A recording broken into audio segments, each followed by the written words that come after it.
Hello, my wonderful friends. It's time once again for a story. Another fantastical tale from my own subreddit, which is my favorite subreddit. I mean, for obvious reasons. I'm not biased. What? Shut up. Anyway, this comes from Reddit user Capture Mice. Ooh. My toxic experiences, I guess. That's an interesting title. Let's see what goes on in this story.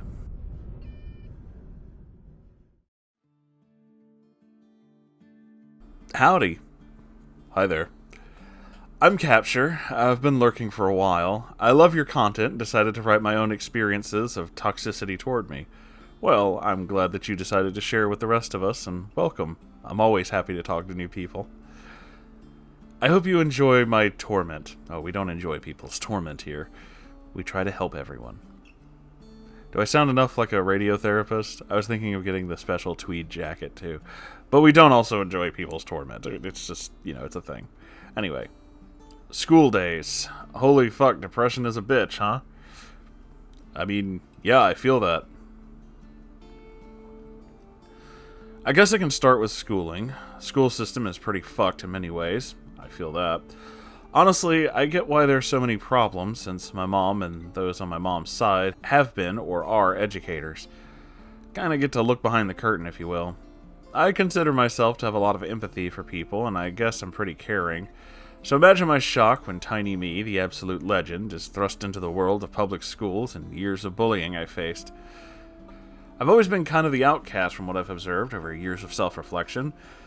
For instance, even at the ripe years of first grade, I was kind of ignored. At recess, I would mostly stay to myself since people didn't really want to play with me, at all.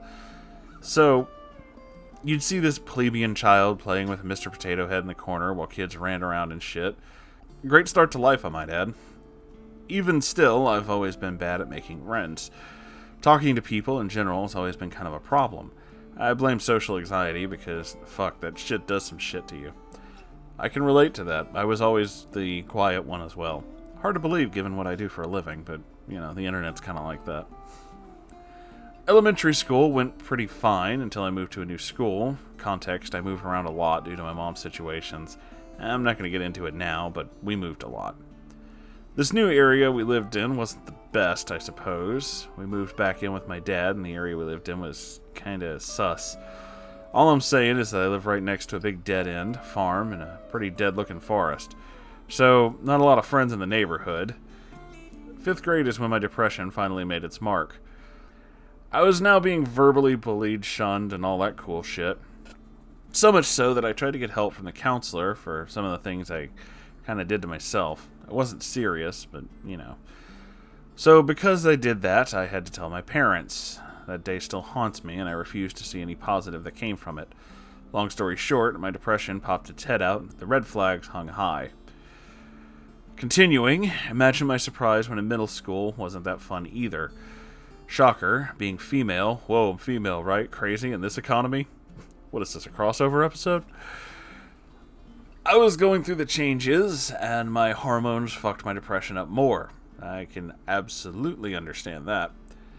I'm a pretty short person, but because of my depression, I literally stunted my growth because I was legit not eating and stuff. Middle school left me in a super dark place. Getting bullied, still mixed with stressful home life, schoolwork, and my lack of friends really made me want to Kermit toaster bath. Yeesh.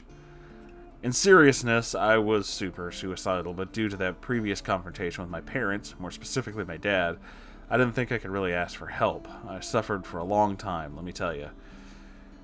I highly indulged myself with the internet, roleplay for escapism, music as well. I think the only thing keeping me alive was roleplay and music. I could be someone else for a bit and escape from the world. It wasn't the most healthy, but I made characters I still have to this day. I'm an artist, by the way, but you won't find my art by searching this username. Music also helped me stay alive, as sad as it sounds, mostly Vocaloid since the relatability was strong. Overall, not having a great time, but I had art and all the creative stuff to help me. Moving towards high school is when my problems really showed their ugly head. I moved yet again to a new school quite far from home, mostly due to the fact that my mom worked at that school. I wanted to take art more seriously, and the school had a really good art teacher. Not hard to see why I went. The real problem was the school environment. School was located near some pretty higher class people. We're talking huge houses, pools, giant yards, lots of shit. Those cool fences that sit outside rich people places. That cool shit. So to no one's surprise, these kids and some teachers were pretty cliquey. So I got outcast yet again. At this point, I just kind of accepted as part of life. I really tried to make friends, but they clearly made it known that I wasn't welcome by basically ignoring me or letting me speak to just go back to whatever they wanted to talk about. Overall, totally not cool. What's worse is my social anxiety was also being ramped up to an 11. I basically stuck to my little bubble because I kept getting rejected over and over. Really sucks. Even at lunch, I was left alone, so I just kind of ate my mom's classroom. To be honest, I liked her classroom since it was warm and I got to talk to her and vent. But it sucked real bad. My attempts at getting help were not super great. Eventually, I had a breakdown, in my hated Spanish class no less, literally saved by being called to the guidance counselor, in which I cried my eyes out and explained my problems and suicidal thoughts. My counselor was like, "Oh, that sucks. Maybe I can get you a therapist if you want. Might cost though, yikes." Yeah, real helpful. So at least I could get therapy, I guess. Neat. Eventually, shit kind of became too much. I was really depressed and anxious, and I got sick. Like, real sick. Threw up when I stepped out of my house. Basically, I stayed bedridden for a week. Thankfully, my mom was like, "Okay, this is an actual problem. We need to get you to, like, a doctor." I got prescribed some antidepressant anxiety meds. It took a while, but thankfully I'm much better medicated and in a better headspace. But fuck, dude, the trauma I got through as childhood has really messed me up. On a somewhat related point, the most recent stuff, aka getting help and currently, is during the pandemic. Woo, love being at home from school. It's been the best thing that's happened to me besides getting help. Like, my mental health has gotten a lot better. Sorry for those who suffer the horrible effects of COVID, but damn, this has actually done me wonders. Teachers. How many teachers can leave mid-year? Fun drinking game. You'd be surprised how many times teachers in my high school just kind of left. It kind of sucks when my education's getting screwed with due to weird things happening. In my English class in freshman year, the teacher apparently had like a heart problem or something. She was gone for half the year. I actually really liked English, but it was really sad to see that. But she was pretty stingy when it came to grading, so I wasn't too bummed out in that department. Overall, English class itself wasn't too bad. I loved taking part in discussions and presenting new ideas, even if my social anxiety kept me from doing that a lot. Next would have to be my Spanish teacher from freshman year. She was a whole bag of worms. This teacher was really stingy about late assignments and grading in general. To even get a late assignment, you'd have to fill out a form when you got the paper and when it would be due again. What the fuck? I understand why, but my whole talking to people of authority thing made it super hard to even get the courage to walk up there and get my work. This also being a reason I woke up to go to school anyway. I didn't want to stress myself out more than I already had. But what made it worse is we did a lot of dialogues. I, who already know is quite horrible at public speaking, am now forced to get up in front of a class and speak in poorly worded Spanish. So I did what I do best, and did everything in my power to not be noticed. Anyway, this teacher just kind of disappeared. She didn't really give us a reason, or when she'd be back, she just kind of left. To this day, there's no sign of her. Rumor is that she had family problems or something and moved away. So we had a sub for the rest of the year. We learned jack shit, so this is why I hate Spanish class and will never do it again.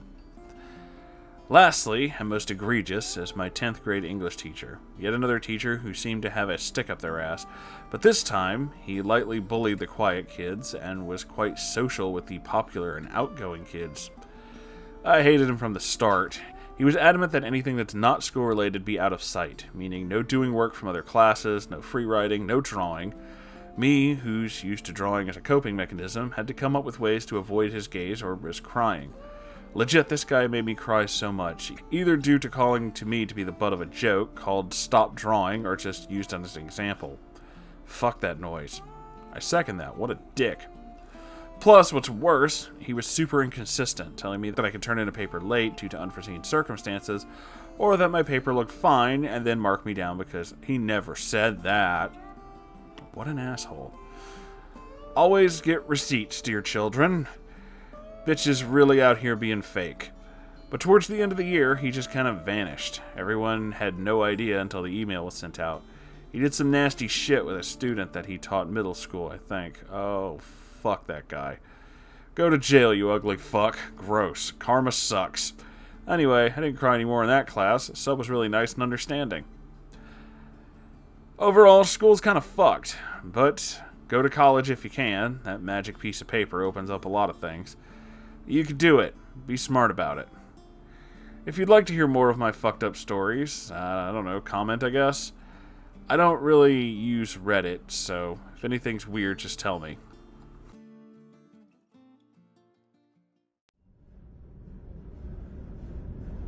First off, Capture, thank you for sharing your experiences. Hoo boy, I can relate to a lot of that.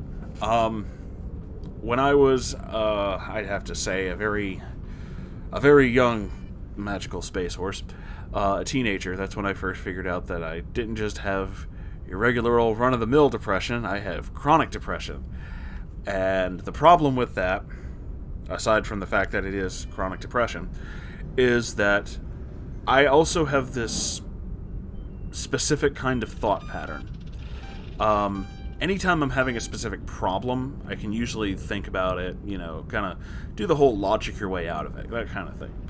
And that doesn't work with depression. You can't logic your way out of depression. You just feel bad and then don't have a reason for feeling bad and can't figure out how to make the feeling bad not happen. Which is incredibly infuriating when you're trying to logic your way out of it. So, yeah, I can feel you on that one. I went through a lot of bad shit in school as well. I was not exactly popular, which is weird, again, given what I do for a living. And, yeah, I was not the kind of person who talked. I didn't have a lot of friends. Big shock, I hung out with a bunch of neckbeards. I know. That's how I know all these stories. And I was just generally kind of a weird guy. Growing up, on the other hand, getting older, being more in tune with yourself, learning more about yourself and how to handle everything, that changes things. Getting older is definitely a blessing when it comes to a lot of this. You start to understand yourself and everything else a little bit easier, and a little bit better. So, that, I can definitely say, is a plus for me. I'm actually really glad to hear that you, Capture, are actually, moving into kind of a better place. Yeah, there was a lot of bad shit that happened, but for you to be able to share this story, contextualize these things, and kind of move around them, means that something good has happened. You definitely feel comfortable enough to really talk to people and open up and do these things. And on a different note, I'd like to put this out there. You, of course, do not have to do this. This is just for our friend Capture, but this also kind of applies to all of you. If you do any kind of art, it doesn't necessarily have to be fan art. I wouldn't mind seeing it. I actually love seeing how creative all of you can be. And since I know, Capture, that you talked about how much the art is like a therapy for you, if you wanted to share it with me in any way or any form, it doesn't have to be public. I would be more than happy to see that. You guys are incredibly talented artists, and I love when you send me stuff. I don't know about everybody else who does this, or anybody else who's even like a YouTuber, but I fucking adore your fan art. I think it's great. I love when people draw stuff. I mean, I am the same one who found out that on, I think maybe 2, maybe 3 occasions, people have written fan fictions about me, and then I read them, because I think they're fantastic. I like seeing how wonderfully expressive you can all be. I like the things that you guys do. I'm so very proud of each and every one of you, it's true. You're all my wonderful little weird family, and I'm going to put all your awesome art and stories and things, and put it right up on the giant fridge. The enormous Moonhorse family fridge. It's the size of a skyscraper. I don't know why I'm gesturing, you can't see me. Anyway, thank you all for being here. If you enjoyed this video, please like, comment, subscribe, all that good YouTube stuff.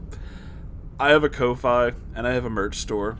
Both of these things help keep the lights on in here so I can keep doing this. One of them gets you a t-shirt, or a button, or a sticker. I have a lot of weird things. I have a bath mat. I sell Moonhorse bath mats. I don't know why, but Threadless let me do that, so I'm doing it. And if you'd like to send me your own story, or art, or just anything, you can send it to r/Moonhorse Stories. I check it every day, so I will see it. I love you all so very much, and I'll see you in the next video. Goodbye, everybody.